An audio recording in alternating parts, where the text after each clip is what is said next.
की राजनीति से मुख्यमंत्री पद में इस्तीफा देने के बाद भी सिद्धरमैया लगातार सुर्खियों में बने हुए हैं। अब एक नई राजनीतिक चर्चा ने जोर पकड़ लिया है। कहा जा रहा है कि दिल्ली पहुंचते ही सिद्धरमैया ने कांग्रेस नेता राहुल गांधी और पार्टी हाईकमान के सामने अपनी राजनीतिक ख्वाहिशों की एक पूरी लिस्ट रख दी है। सबसे ज्यादा चर्चा इस बात की है कि उन्होंने अपने बेटे यतींद्र सिद्धरमैया के लिए नई सरकार में बड़ी जिम्मेदारी की मांग की है। सूत्रों के मुताबिक सत्ता परिवर्तन पर सहमत बनने के बाद सिद्धरमैया चाहते हैं कि उनके परिवार और समर्थकों की राजनीतिक ताकत कमजोर ना पड़े और इसी वजह से उन्होंने अपने बेटे के भविष्य को लेकर हाईकमान के सामने स्पष्ट बात रखी। दिल्ली में हुई बैठकों को लेकर कई तरह की चर्चाएं सामने आ रही हैं।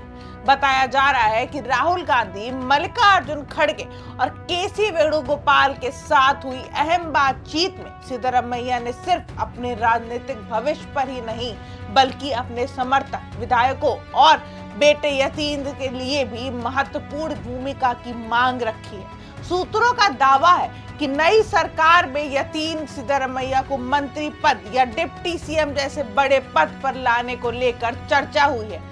हालांकि कांग्रेस की ओर से इस पर कोई आधिकारिक बयान नहीं आया है, लेकिन राजनीतिक गलियारों में इसे सत्ता संतुलन के बड़े फॉर्मूले के तौर पर देखा जा रहा है। दरअसल सिद्धरमैया सिर्फ एक नेता नहीं बल्कि कर्नाटक में कांग्रेस से सबसे बड़े जनाधार वाले चेहरों में गिने जाते हैं। ओबीसी वर्ग और ग्रामीण वोट बैंक पर उनकी मजबूत पकड़ मानी जाती है। ऐसे में कांग्रेस हाईकमान भी उन्हें पूरी तरह नाराज करने का जोखिम नहीं लेना चाहता। यही वजह है कि सत्ता परिवर्तन के साथ साथ उनके समर्थकों को भी साधने की कोशिश की जा रही है। खबरें तो यहाँ तक है कि हाईकमान ने सिद्धरमैया को राज्यसभा भेजने और राष्ट्रीय राजनीति में बड़ी भूमिका देने का प्रस्ताव भी रखा, लेकिन उन्होंने फिलहाल दिल्ली की राजनीति में जाने से इनकार कर दिया। उनका कहना है कि वह अभी कर्नाटक की राजनीति में ही सक्रिय रहना चाहते हैं। सूत्रों के अनुसार दिल्ली की बैठक में सिद्धरमैया ने यह भी साफ किया कि अगर वे मुख्यमंत्री पद छोड़ रहे हैं तो उनके राजनीतिक खेमे को नई सरकार में पर्याप्त प्रतिनिधित्व मिलना चाहिए। माना जा रहा है कि इसी रणनीति के तहत कांग्रेस अब कर्नाटक में 2 या 3 डिप्टी सीएम बनाने के फॉर्मूले पर विचार कर रही है ताकि सभी गुटों को संतुष्ट रखा जा सके।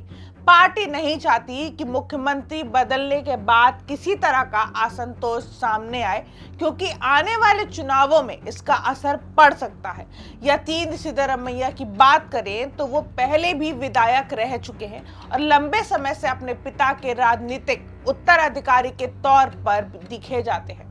हाल ही में वह अपने पिता के साथ दिल्ली भी पहुंचे थे, जिसके बाद अटकलें और तेज हो गई हैं। राजनीतिक विश्लेषकों का मानना है कि यदि उन्हें नई सरकार में जगह मिलती है तो यह सिर्फ एक नियुक्ति नहीं होगी बल्कि कांग्रेस के भीतर शक्ति संतुलन का बड़ा संदेश भी होगा।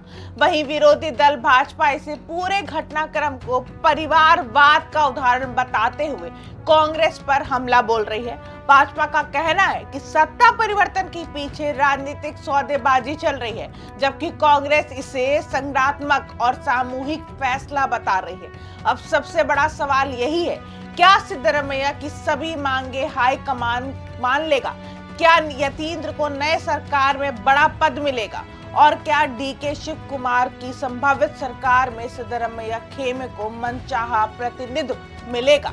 इन सवालों के जवाब आने वाले कुछ दिनों में साफ हो जाएंगे, लेकिन इतना तय है कि मुख्यमंत्री की कुर्सी छोड़ने के बाद भी सिद्धरमैया कर्नाटक की राजनीति के सबसे प्रभावशाली खिलाड़ियों में बने हुए हैं और दिल्ली में हुई उनकी बैठकों ने सत्ता के नई समीकरणों को लेकर चर्चाओं का बाजार पूरी तरह गर्म कर दिया है। फिलहाल इस बड़ी राजनीतिक हलचल पर हमारी नजर लगातार बनी हुई है।